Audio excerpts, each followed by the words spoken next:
মৌমিতাকে এমনভাবে ধর্ষণ করা হয়েছে তার পেলভিসের হাড় ভেঙে গিয়েছে।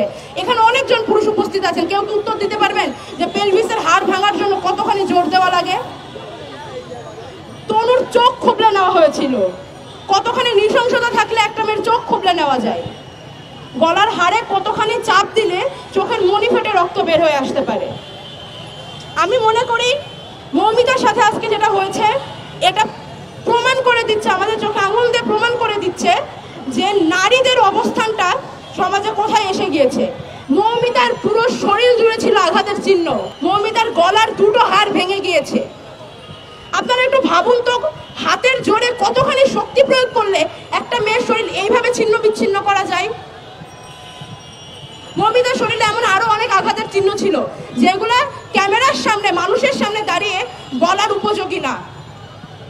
এবং আমি মোটামুটি শিওর, আমি আজকে যে এখানে মৌমিতার শরীরের অঙ্গ প্রত্যঙ্গ উল্লেখ করে যে বক্তব্য দিলাম, এটা যখন আপনাদের মিডিয়ায় যাবে বহু মানুষের কমেন্ট আসবে, মেয়েদের মুখে তো এরকম শব্দ আমরা আশা করি না, কেন ভাই মেয়েদের মুখটা কি বানের জলে ভেসে এসেছে? পরে একদল এসে বলবে যে সমান অধিকার দেওয়া হয়েছে, বাসে সিট রাখা হয়েছে, এখন আর ভিকটিম কার্ড, মেয়েদেরকে একটু কিছু বললেই মেয়েরা ভিকটিম কার্ড ঠেলে দেয়, বাসে তোমরা সিট চাইবা আবার সমান অধিকার চাইবা। রিয়েলি ম্যান, এই যদি হয় চিন্তা ভাবনার অবস্থা, তাহলে মৌমিতা কেন? মৌমিতাকে যদি 4 টুকরা করে ভাসিয়েও দেওয়া হইতো তারপরেও কোনো মেয়ে বিচার পাইতো না। আমি 2012 নির্ভয়া হত্যাকাণ্ডের কথা এখানে আমি একটু উল্লেখ করতে চাই। নির্ভয়াকে যখন ধর্ষণ করে খুন করা হয়, সে তাৎক্ষণিক মারা যায়নি, জীবন যুদ্ধে সে অনেকদিন লড়াই করে তারপরে মারা গিয়েছিল, তবুও সেটা আমরা খুনই বলবো। এই নির্ভয়ার জনিদারে লোহার রড ঢুকিয়ে দেওয়া হয়েছিল। কোন ধরনের মানসিকতা মানুষের মধ্যে তৈরি হলে আরেকটা মানুষের সাথে, সে নারী কিংবা পুরুষ, আরেকটা মানুষের সঙ্গে এই ধরনের কাজ করতে পারে? এখানে তো আসলে নারীদের ধর্ষণের কথা।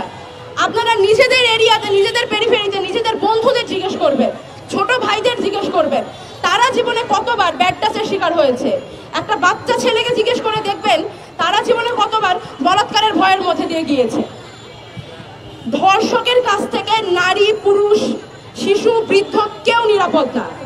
ধর্ষককে নারী হিসেবে, পুরুষ হিসেবে, ক্ষমতাসীন হিসেবে দেখা বন্ধ করে যতদিন না শুধুমাত্র ধর্ষক এবং অপরাধী হিসেবে দেখা শুরু হবে, ততদিন না ভারতে, না বাংলাদেশে, না ভিয়েতনামে, না চায়নায় কোনো জায়গায় ধর্ষণের বিচার হবে না। ধর্ষণের সর্বোচ্চ শাস্তি দেওয়া আছে মৃত্যুদণ্ড। আমাকে একটু আপনারা মনে করে বলুন, শেষ কবে বাংলাদেশে ধর্ষণের অপরাধে মৃত্যুদণ্ড সংঘটিত হতে দেখেছিলেন? আইন আছে কিন্তু বিচার নাই। যখন বিচার চাওয়া হয় তখন বলা হয় আমরা তো আইন করেছি, আর কি আইন করতে পারি? আইনটা করা হয় কিন্তু বিচারটা করবে কে? আর এই বিচার যদি জনগণ নিজের হাতে তুলে নেয় তখন সেখানে চলে আসে মব জাস্টিস, নিরীহ মানুষদের প্রাণের উপরে তখন আশঙ্কা চলে আসে। তাহলে বিচারটা করবে কে? এই পৃথিবী জুড়ে নারীদের প্রতি, শিশুদের প্রতি যৌন সহিংসতার বিচারটা করবে কে? আইন তো দেশে দেশে হচ্ছে।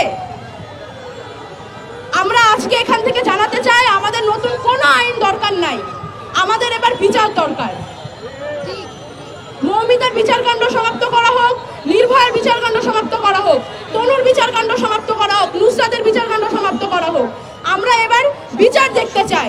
আজকে বাংলাদেশের পক্ষ থেকে, ঢাকা বিশ্ববিদ্যালয়ের শিক্ষার্থীদের পক্ষ থেকে, নারীদের পক্ষ থেকে আমি জানাতে চাই, যতগুলো ধর্ষণের ঘটনা ঘটেছে সবগুলো অপরাধের কঠোর বিচার নিশ্চিত করা হোক।